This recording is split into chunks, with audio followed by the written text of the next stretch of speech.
Honestly, when we first started this podcast over 7 years ago, I don't think either one of us could have possibly imagined we'd still be sitting behind these microphones talking trucking.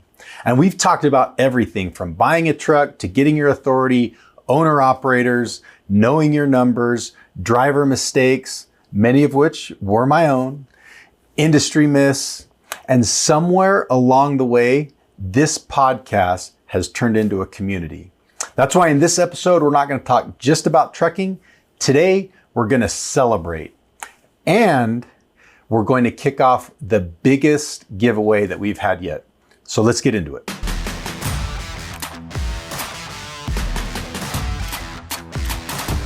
I'm Chris. This is my 7th year owning a trucking company and hosting the Haulin Assets Podcast. When I first started, I thought I knew trucking. Turns out I had no idea how much I would learn.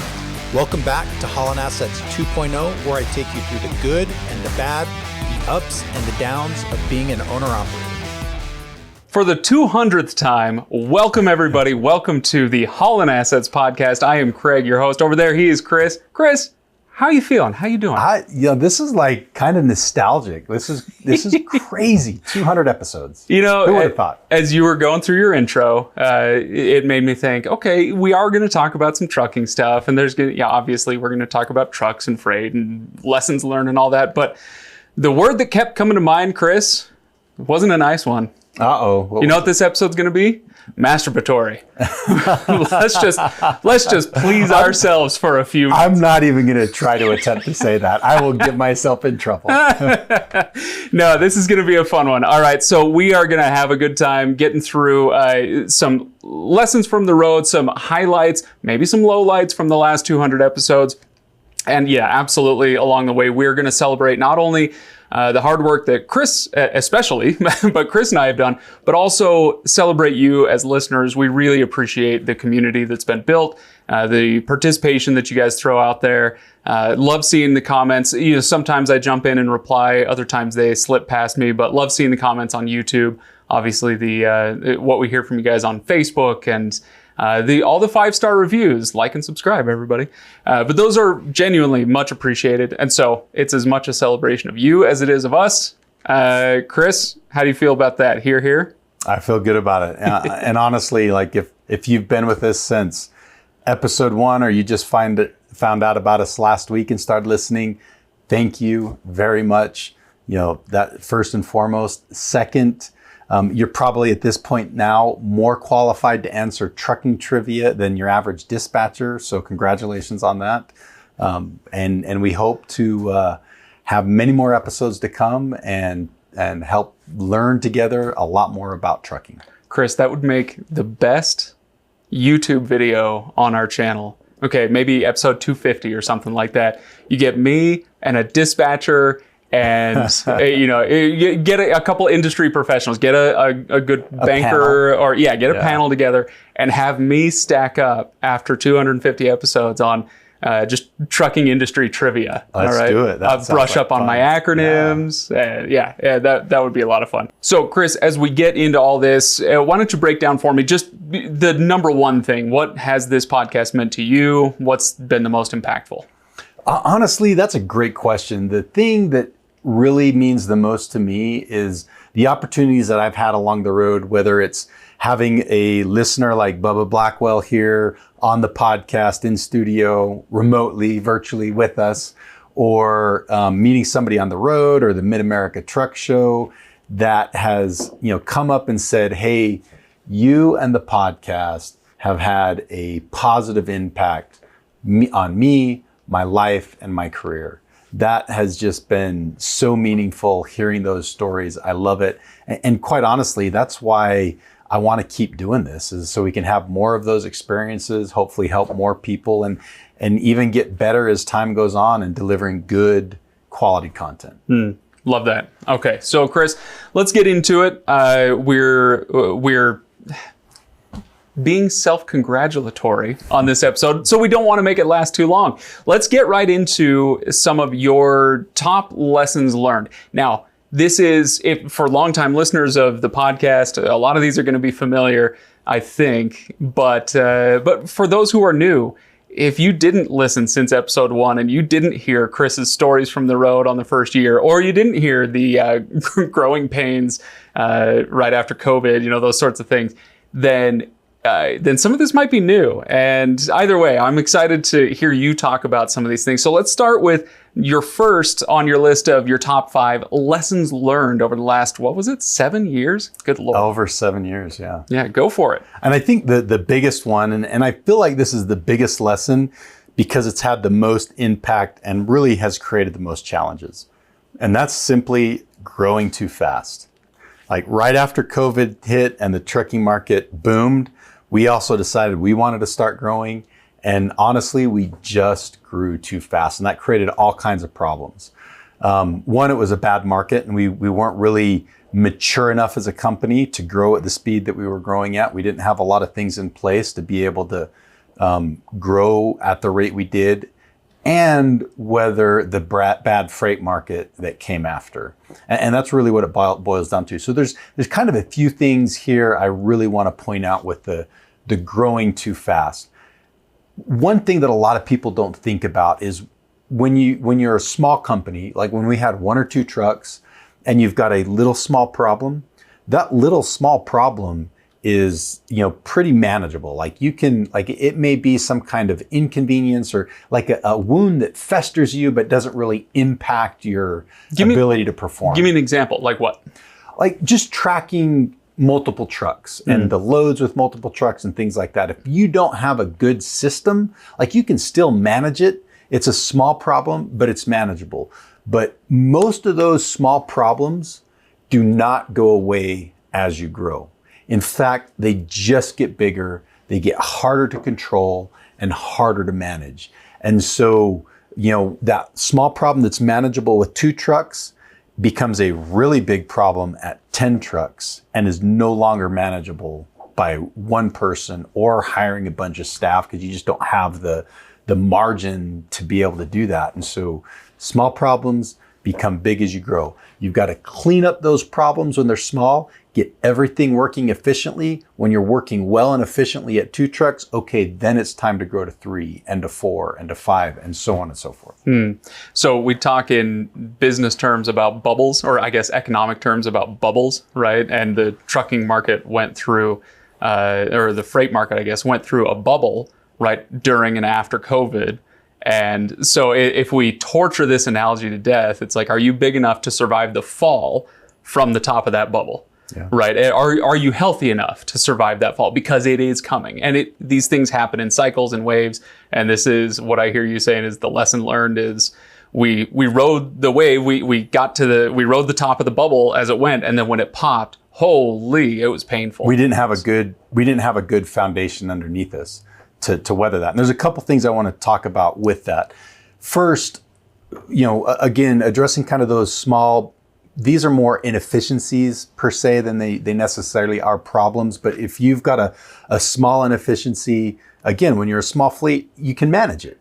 But as you grow, you can no longer manage that inefficiency. So the key point here is you've got to have good systems in place to manage that. So like a good TMS, transportation management system, where you track your loads, you can track your trucks, all that kind of stuff. Another one that I think is really, really important is a good maintenance program so that you know when your PMs are due. So you know when you've got to do your annual safety registration. So you know when you've got to do your reefer maintenance. So you know when all those things are due. And if you've got that good system in place, it just becomes easy, smooth, and efficient. Another thing that I think is big is hiring. You've got to have a good process when you hire drivers. The bigger you get, the more drivers you have to hire. And if you don't have a good system in place, a good checklist to make sure you're hiring the right person, you're completing the driver qualification file that you need to, again, that just becomes a bigger problem as you get bigger. There was a story, as long as we're doing greatest hits, Chris, or, I don't know if this qualifies as a greatest hit, but there was a driver you had to let go one time. And we told the story on the podcast. So longtime listeners may remember. There was a driver who went through shall we say, a DUI incident. Yeah. If you had the hiring practices in place now, or then that you have now, there we go, would that have happened, do you think? I mean, anything can happen at any time, but... That's a great question. Could we have prevented it? I don't think there was anything that gave us a warning that a DUI was in the future. Right. But there were some things that we are more picky now than we were back then. Right. Part of it because of experience, part of it because of that hiring process. And there were definitely some signs at that point with that driver. When we went through the hiring process, we probably would have never hired that driver in the first place. Right. Okay. So alongside that is, so you're being more picky in how and whom you hire. And then there's the driver compliance side. Once you have them on board, you've got to keep your drivers compliant now that they're part of the company. And that's its own beast to wrangle, right? Yeah, and that's where so the driver compliance and just making sure your drivers are being held accountable for their behavior, and that you've got, again, this is another system in place for when things happen. When a driver gets a speeding ticket that's over 10 miles an hour, how do you address it? When a driver gets an hours of service violation that they could have avoided, how do you address it? You've got all these systems in place so that as you grow, it's easier to manage those situations. You don't spend nearly as much time doing that when you've got a system in place. It's just an automatic, this is what we do. This is the company policy.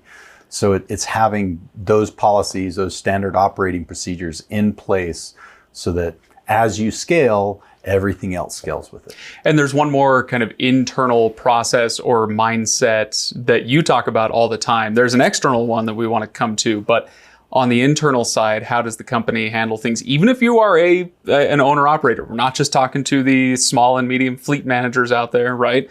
But that's savings. You talk about this all the time. If you want to survive that bubble popping and you've fallen down to, crashing down to earth, right? You talk about this constantly. Yeah, absolutely. Right. Savings is a big part of it. So, specifically this piece of every freight market, it cycles up and down. You've got the bubble bursts, things crash. Is your trucking company, and ours was not, prepared when that bubble bursts? And having an adequate savings is a good way to protect yourself against that burst. Another really good way to protect yourself is having equipment that's paid off. If you've got say you've got a 5-truck fleet and half of your fleet's paid off, then that you're in a much better position to weather a storm than if you're still making payments on all your equipment. One thing that I've kind of been thinking a little bit more about, and Nate and I have had this discussion on, is another thing that kind of contributed to our growing pains was the fact that when we were buying and growing, we were buying brand new trucks and brand new trailers. And we figure a trailer should be able to last the life cycle of 2 trucks.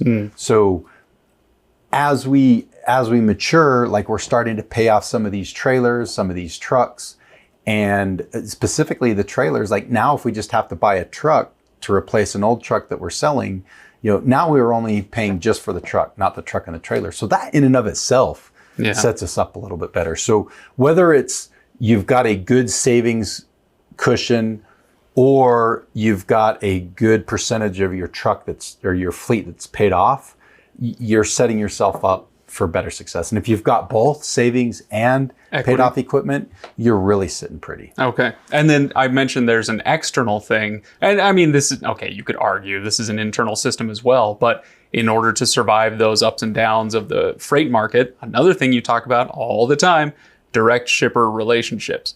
And it's, as you have discovered over 7 years, easier said than done, creating and developing and maintaining these relationships. But it's a huge part of what you've been able, or how you've been able to survive, right? Absolutely. And at the peak of that market, that's the best time. Like when the market's super, super strong, that's the best time to develop those relationships with shippers, because usually the freight market is really strong and rates are good because capacity has shrunk, meaning there's fewer trucks on the road than there are loads out there. And so that's the easiest time to get in the door with shippers because they're desperate for trucks. if the market's already crashed, trying to get in the door with a shipper is a pain in the butt because they already have their relationships. They don't want to start new relationships. They want to keep their existing people happy. They're already paying bottom dollar. Yeah. You're not going to undercut anybody. And it's not just that. They've got their relationships. They want to keep the people that they know and trust happy rather than starting a relationship with a brand new guy that needs loads. Like it's not going to happen. So develop those relationships with the shippers. Same thing goes with brokers.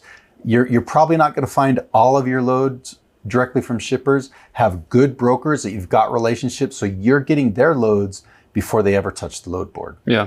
Okay. So, Chris, we good on number one, or you want? Well, just one more thing along with that is just if you want to be in a good position to weather a storm, your fleet should be using load boards very minimally.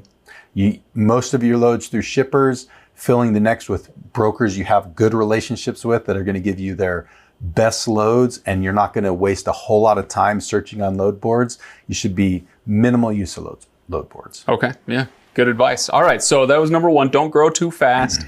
And I guess, Chris, my final question on that one is, a lot of that had to do with growing a fleet, right? But a lot of these lessons are going to apply to your single truck owner operator who has no intention of building a fleet, right? So hiring may not be much of an issue for that person, but a lot of what you just mentioned is going to be highly applicable, right? Absolutely, 100%. Every last one of those things, except for, like you said, maybe hiring, is going to apply to an owner operator. You need to set your business up for success in all of those exact same ways. Okay. So number two, marching on with your top 5 lessons learned. Number one, don't grow too fast. And number two is what? And I say this all the time, you know your numbers. You have got to know your numbers. Success in business is as much about the decisions you make as it is about how hard you work. And we're going to talk a little bit about this in kind of the next little segment. But hard work isn't everything. I've changed my tune a little bit on how important hard work is in success of a business. Really? And you see, as I've watched you and Haulin Assets from kind of secondhand remove, I've come to really appreciate the hard work that you guys put in. So it's been that's an interesting give and take here. Because what I hear you saying then, I guess riffing on my own statement there is, look, hard work isn't not important. Yes. That's not what you're saying, but you're not going to out-muscle your problems. Yeah. You have to outthink them. You can't out-hustle a bad decision. And so there are some bad decisions you can. But there are some bad decisions that you're going to make that you just can't out hustle. No amount of work is going to solve that problem. You need to avoid making those decisions. And you cannot make good decisions in trucking if you don't know your numbers. That's why knowing your numbers is so important, because that is the recipe, that is an essential ingredient to making good decisions, is knowing your numbers. Okay. So look, we've done 200 episodes. People can go back and look at what numbers specifically you're talking about, but maybe give us a top 3 and how people can effectively keep track of these. Do you just jump on Google Sheets and write everything down in a spreadsheet? What do you do? I mean, that's one method, but so the foundation to to being able to know your numbers is, one, having a good accounting system. So whether that's a Google Sheet, which is kind of more of an archaic way of doing it. It's still possible, but it's not scalable. If you want to grow your fleet, Google Sheets isn't going to work. So having a good accounting system, something like a QuickBooks, a Wave, there's a lot of different systems out there. Having that, and I mean, this kind of goes along with it, and this should be intuitive, but using it. Daily. Using it all the time, staying up to date with it, entering your information. The systems these days make it really easy. You can link it to your bank account. It'll import all your transactions. If you're using one bank account and maybe one credit card, all your transactions easily import. You can classify it. It becomes not super difficult to know your numbers and know them well. If you had to pick 3 numbers that are the most important ones to know, and this is subject to change because I'm springing this on Chris, but 3 really, really important numbers, what would they be? That's a good question, and I'm going to kind of answer this in a funky way because it's not the details. The numbers that I really feel like you need to know is your revenue per mile, that loaded and unloaded. So your total revenue per mile, I think, is a critical number, and then knowing your total cost per mile and your variable cost per mile. Ooh, nice. So those 3, I think, are critical to knowing and making good decisions. Let me see if I can I take a stab at this? All right. So here's why you picked those 3. Revenue and cost per mile should be pretty self-explanatory. How much does it cost you to deliver a load and get back?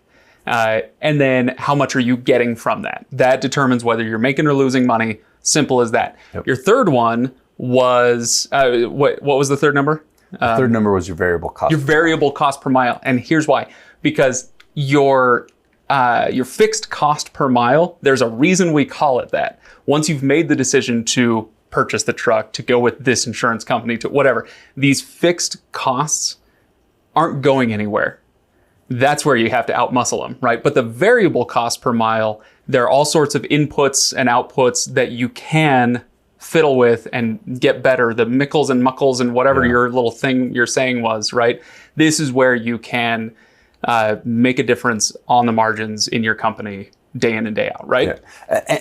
Absolutely. Everything you said is 100% true.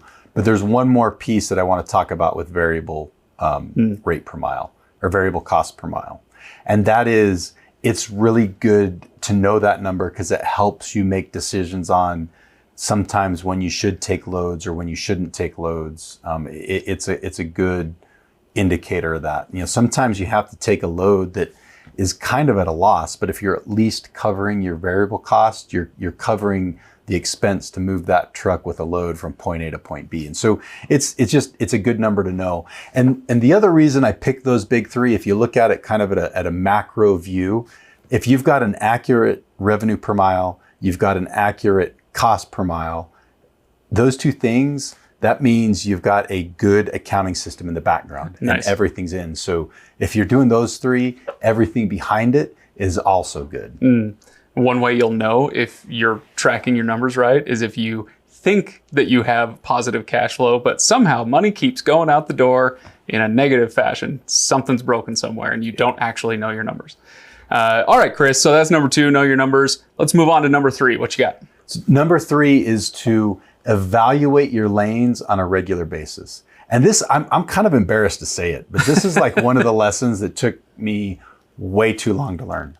I should have been doing a better job of this years before I started doing it on a regular and methodical basis, like into the detail, because doing that actually has made some pretty significant and impactful change of habits in lanes we were running, loads we were taking that have had a meaningful positive impact on our business. And some of the pain that we went through during that, bad freight market could have been greatly reduced if we would have done a better job of evaluating our lanes on a consistent basis. Okay. So any quick tips on how to do that? What was the lesson you learned then and how painful was it? Well, I think a couple big things is things change. And so what may be a good lane today is not a good lane tomorrow. Whether those changes are because of seasonality or just year over year, freight markets change and things shift. Maybe a manufacturer went out of business, or during the bad freight market, like medium size. When I say medium size, I'm talking fleets that have 100 to 500 trucks in them, go out of business in an area. And that freight market went from a crappy freight market to a really good one because now there aren't enough local trucks to take care of a lot of the freight that's getting hauled. And so if you're constantly evaluating those lanes, you're going to see that kind of stuff. And that's also, you mentioned direct shippers, direct relationships with shippers. I'll throw in there, that would be a good reason why, even if somebody turns you down, stay in contact. Let them know you're still in business. Well, you know, whether you're the owner operator or you're the 10 truck fleet like Haulin Assets, you know, whatever. Let them know. Every 6 months, check in. Hey, you know, here we are. We'd love to do business with you when the timing makes sense, et cetera, et cetera. And then when that 500 truck fleet goes out of business and they go, oh crap, what are we going to do? I know. These guys have stayed in contact. They've got 10 trucks ready to go. Maybe we can hit them up. They seem squared away. Yep. So another thing that I kind of want to look at with this too is let's kind of break down what you're actually looking at. When you evaluate a lane, you take, for example, a lot of the Haulin Assets lanes, or we leave Utah, we go to one location with our direct shipper, deliver a load for them, and we do one of two things. We either come straight back to Utah, or we try to do, you know, some places there's not, like it's terrible coming straight back to Utah. And so we'll do one other leg typically. We'll go, you know, deliver the direct shipper out of Utah, one other leg, and then back to Utah. So it's essentially three different loads. I evaluate those situations as all three of those loads together. I include all the deadhead, the loaded miles, the revenue, and you've got to look at what the total revenue is in those three. And then another thing that I think is really, really important is the revenue per day. Oh, interesting. And the reason behind that is you may have one lane that has a really good rate per mile, but you may end up sitting at the same shipper. You know, maybe the shipper takes a day to get loaded, and that same load that you do consistently at the delivery point takes a day to get unloaded. And all of a sudden you're wasting 2 extra days and your revenue per day is really crappy. And a good rate per mile sometimes, a lot of the times, does not justify those long delays. And so that lane may not be a great lane, even though on the rate per mile side of things, it does look good. Yeah. If your wheels ain't turning. Yeah. All right. You're not making money. Like, yeah, this is an extreme example, but if you haul one load a month that's 1,000 miles and you get $10 a mile, that's only $10,000 in revenue. That's not enough to cover all your fixed expenses. Right. And so like you can't do that. That revenue per day is an important piece and an important piece to make good decisions. Oh, and you know, part of this, I think you wanted to touch on this, Chris, but this can come naturally with just time out on the road. But you can study up on this and become expert faster than just through experience. Geography.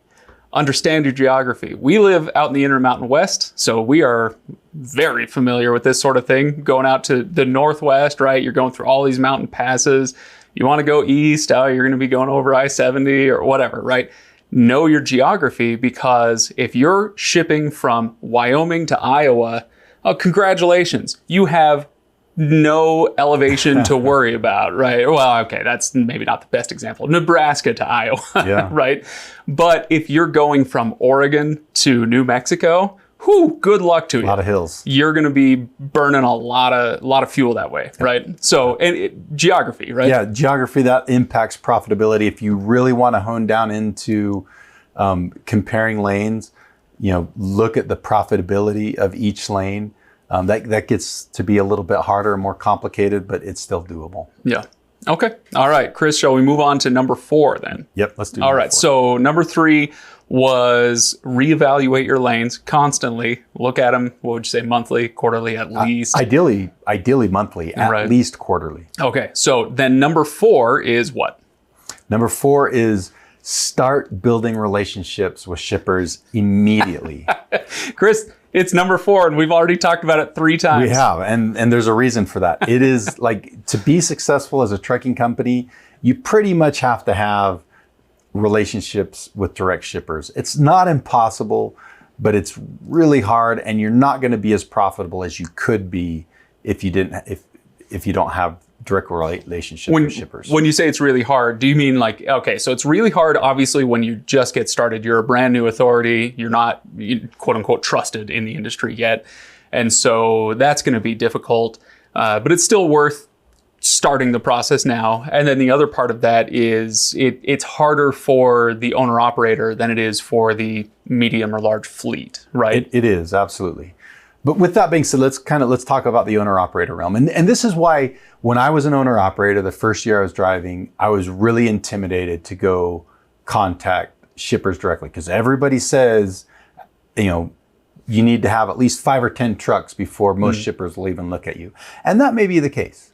But there are shippers out there, and I've talked to them that do work with owner operators and love owner operators. You just have to find the right shipper. And it takes time. You may have to, a 5 to 10 truck fleet may only have to knock on 20 doors, contact 20 shippers before they find 1 or 2 they can work with.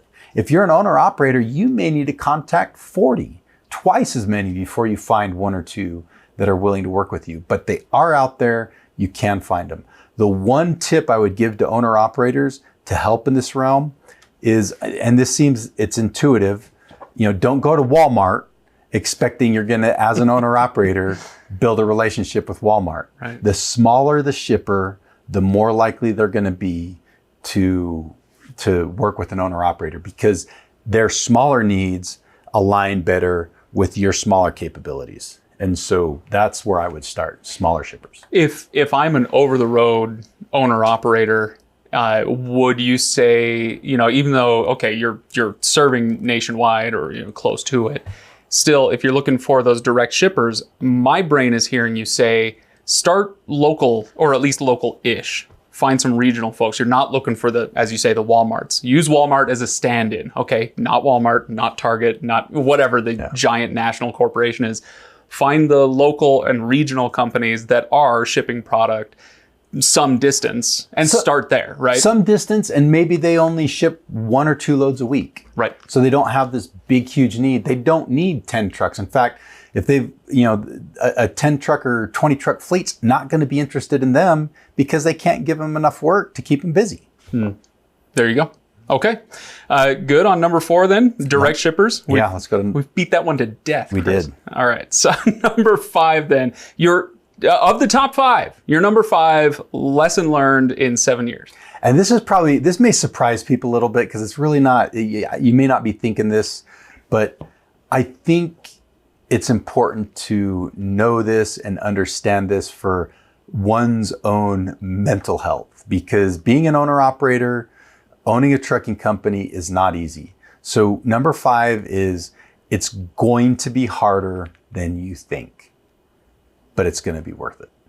This, I hear echoes of single footprints in the sand, whatever. I never said it was going to be easy, Chris.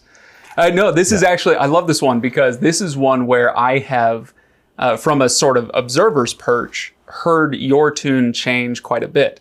Where at the beginning of the podcast, again, if people have been listening since the beginning, your tune was just do it, get out there, stop wasting your time, et cetera, et cetera. Like, this is your path within reason, right? Maybe not everybody, but if you're listening to this show, get out there and do it. And now what you're saying is, get out there and do it, but heads up. Just know what you're getting yourself into. So to give people background, especially those newer listeners out there, you have been working in the trucking industry for more than a decade before you started the Haulin Assets actual trucking company, right? Almost 20 years. 20 years, there you go. And so you've been working in various capacities with truckers. And so you got to look at what they were going through and go, I shouldn't be so dismissive, but I could do that. Okay, let's show people how it's really done. All right, I'm going to get out there and start a trucking company. And then seeing firsthand how, oh my gosh, this is not, it's not just an equation. It's not just, get in there, plug in the right numbers, and you make a bunch of money. It's really, it's taxing.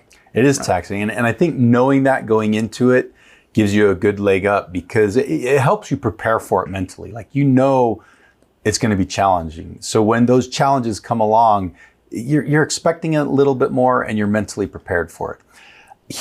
I think one of the biggest enemies for new owners is hubris. And hubris is... I'm not Greek, Chris, all right? I remember the first time I heard the word hubris, and it wasn't that long ago. And I'm like, what is this word? Should I know what it means? So again, it wasn't that long ago. So I'm going to provide a definition for what hubris is. I looked it up in the dictionary just so I could shout out the definition here. Hubris is extreme or excessive pride, arrogance, or overconfidence. And I have seen hubris be one of the biggest downfalls to a lot of new owner operators. I can't tell you how many people have told me, I've been a driver for 20 years. I know how this works. I know what I'm doing. You think you do, but you don't know what you don't know. And if you don't go into this process, if you're thinking about starting a trucking company, a little bit humble and willing to learn, you're setting yourself up for failure. Okay, well said. All right, on that, we've talked about some of the ways to remedy that, right? Already in just this episode, preparedness, knowing your numbers, savings, right? That sort of thing. So, right, this is how you combat that is there's that mindset that you're talking about of, okay, understand that this is going to be tough, but it'll be worth it if you power through and learn the lessons that you need to. It'll be worth it, but it will be difficult. But the way that you get to the other side of what I often think of it as stress versus excitement when it comes to ownership. If you want to own a company and be excited about it, you're going to have to break through a wall.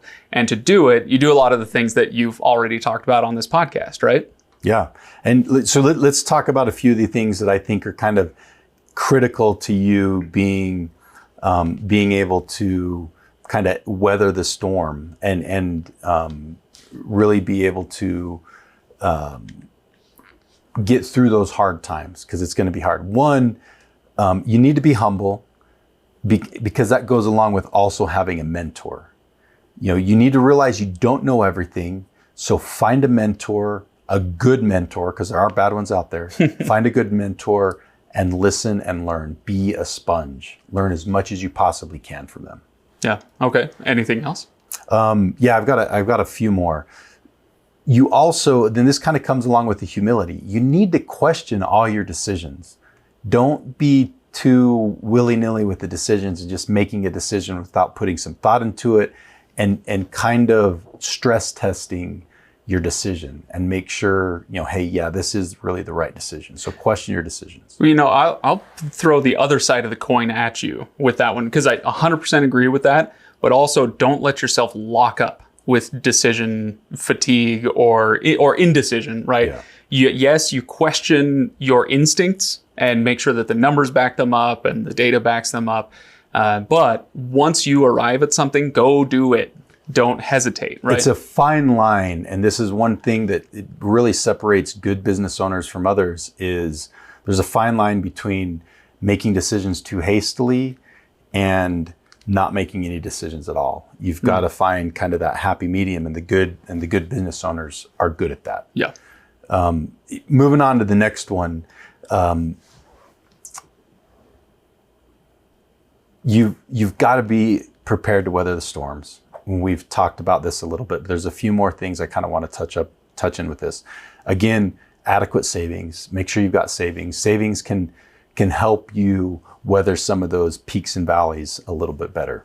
But this is another one of the things that I think causes a lot of people to go out of business, is you've got to be conservative with your personal expenses. Oftentimes, I see too many people that take on personal expenses that are more hefty than they need to be, and that ends up putting more stress on the business, because you've got to pull out a certain amount of money every month to make those payments. So maybe you bought your dream truck and you spent $1,000 a month more than you need to for that dream truck that is a want, not a need. And now you've got to take that $1,000 out every month. And if you've got an engine that blows and you've got to put a little bit more money into a repair you weren't expecting, you don't have it because you got to take it out of the business for personal expenses. So what I recommend with new owner operators here and small fleet owners is pay yourself no more than what you earn as a driver. Make sure you can cover all your personal expenses with that. Don't buy that big fancy truck until you can pay cash for it. Don't buy that house or upgrade your house or get your first house until you've got enough cash to put down that you're not going to significantly change whether it's your previous rent payment or your previous mortgage payment. Those payments are still going to fit within that driver wage. If you are conservative to that level, you're almost always going to be able to weather whatever storm comes your way. Okay.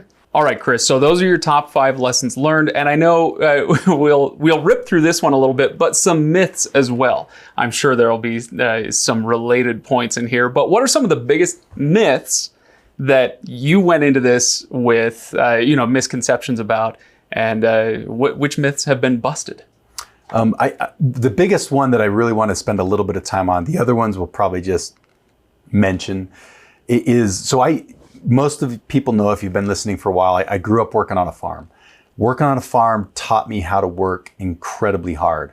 And that's kind of been part of my identity my entire adult life, is I will work hard. I'll do what it takes to solve a problem. But going back to one of those, big lessons learned, there are bad decisions you can make that there's no way any amount of hustle is going to solve that problem. And so as important as hard work is, at least as equally important and maybe even more important are making good, solid decisions. Okay. Yeah. And we did hit that a little bit. Smarter beats harder.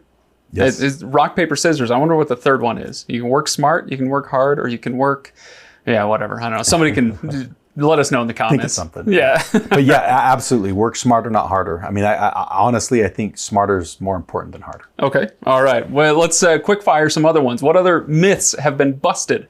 Revenue doesn't equal profit. Two different, very, very different things. Cheap trucks aren't always cheap. And new trucks aren't always the way to go either, right? Yeah. Be smart with your purchase. Yep. Broker relationships matter. Like as much as we talk about direct shippers, you're probably not going to get all your loads from direct shippers. So those broker relationships are very important. Compliance matters. You've got to stay on top of compliance, or it can fold your business. I see this happen all the time with Motor Carrier HQ clients. And going back to episode 199, safety is a big part of that. It is, absolutely. Have a safety culture. If you don't have a safety culture, you're going to end up at some point in the FMCSA's hot water, and that may mean you get downgraded with a safety rating, and that just is a cascade of hard to recover from. Yeah. Your family matters and your health matters. You've got to, all those things are important. You got to find a good balance with everything. And there's one other one that I'd throw in there, Chris, and that's reputation. Your reputation matters. Absolutely. In the industry, you just mentioned, having the direct shipper relationships is important, but you also need to maintain relationships with some good brokers. Well, there's a lesson I've learned in this and other industries as well. As you know, I used to work in banking. I've worked with a ton of small businesses. I own a small business, et cetera, et cetera. If you don't have a good reputation, you'll still find people to work with you, but they won't be good people to work with. And that will affect your bottom line. So if you don't maintain your reputation, be honest, be diligent, do what you say you're going to do, follow up, all those things that matter for your reputation, it's going to tank you. Yeah, absolutely. That's a great point. Okay. All right. Chris, you want to wrap this one up? Yeah, just one last thought. You cannot build a successful trucking company if you ignore the business side of things. You may be a great truck driver, but not every great truck driver is going to make a good business owner. That's a completely different skill set. Hear, hear. Okay.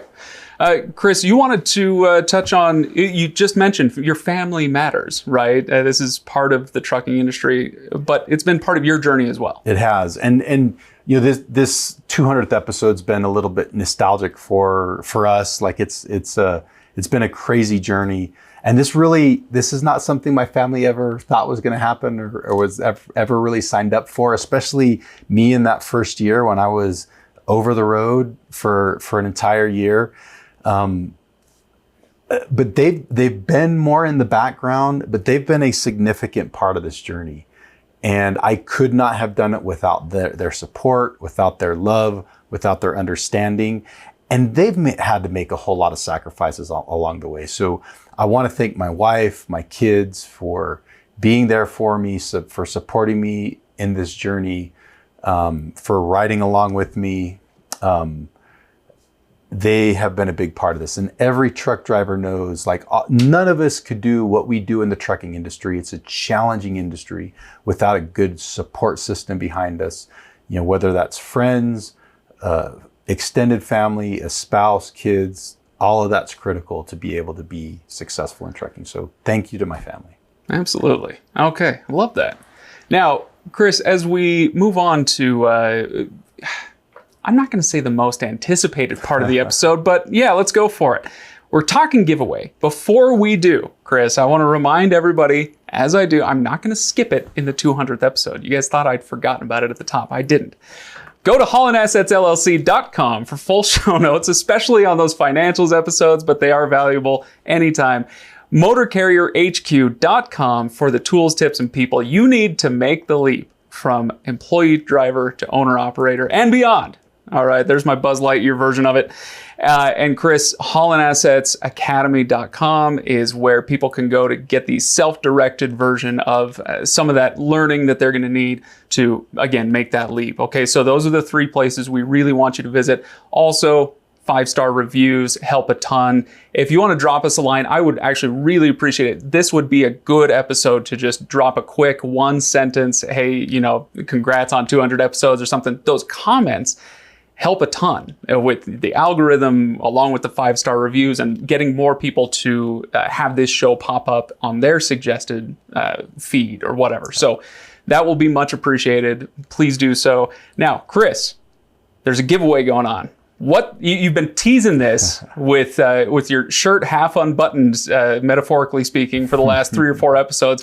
What are we doing here? So we're doing a big giveaway. There's a bunch of prizes. And some cash. I'm a cheap person. You know, I'm always looking at profit. So it's not like crazy amounts of cash, but it's not insignificant either. So it's pretty cool. I'm not going to give the details on the bundle because... Doggone it, Chris. Well... You tease. I am a tease. Because to be able to qualify for it, you have to go to our social media. And so we created a video. So the first thing you need to do, there's 3 steps to be able to register or to enter to win the prize, the prize package. The first one is you've got to find us on Facebook, or follow Instagram, us on Facebook or Instagram or any one of the social media platforms where we post stuff. And then 2, you've got to find the 200th episode post. And that's where I show what is part of that prize bundle, the prize package. And you'll know you found it when you see me throwing a bunch of cash into the air. I use small bills nice. to make it look like it was bigger than it really is. So there was more money. Just you know me. You are not gonna get rid of the stripper image with throwing small bills in the air, Chris. All right, so you're making it rain. It is what it is. But that's gonna be pinned at the top of our page. It shouldn't be very hard to find. Find it and then share it. That's step 3. If you share it, step 3, you share it, you're automatically entered to win. Okay. And then you've got 2 weeks starting today, the day this episode launches, to enter, and then on the 201st episode, we will announce the winner. Perfect. All right, Chris, that is episode 200. And I'll just reiterate very quickly for folks, follow us. You do have to follow the page on Facebook or Instagram, or I think we're on TikTok as well, for some unknown, godforsaken reason. But find us on one of those places, find that post and share it. So if you follow us, find the post and share it, you're entered to win. and you'll get the details there in that post. All right, Chris, take us home. Again, I just want to thank everybody for listening, for being along with us along this journey. It's been absolutely incredible. Thank you. You guys are the best part of this. And we've done 200 episodes, but the cool thing is there's still more good things to talk about, more topics to come. So hopefully here's to another 100 episodes, and we'll keep them coming.